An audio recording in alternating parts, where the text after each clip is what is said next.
Ito na ako nasus ko. Daw kayo, karba.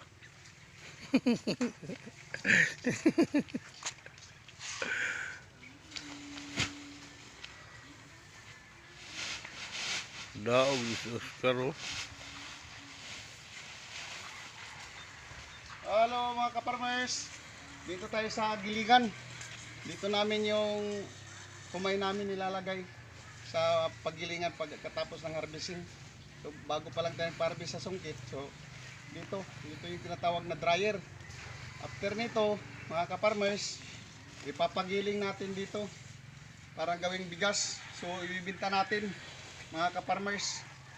So linisan natin muna, walisan muna natin kasi medyo basa pa.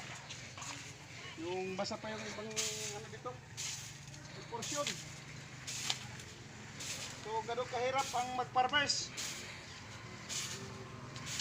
Papatuyuin pa. So ito dito, medyo tuyo na to. So okay lang mga farmers.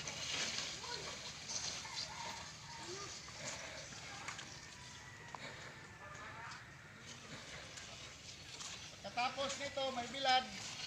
Pag ang tabag sa amin sa Surigao magangog, pwede na ipagulong, pagiling. Yan o.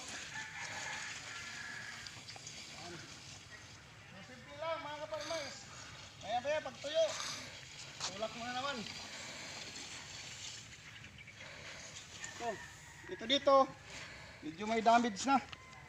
Medyo maitim. Kailangan tutuyo ka ito konti.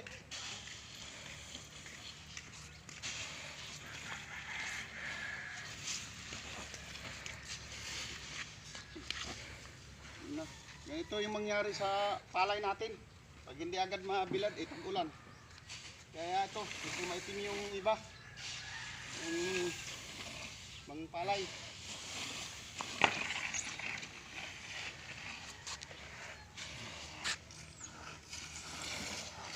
So yun lang mga farmers. Bye bye. Cut ko na.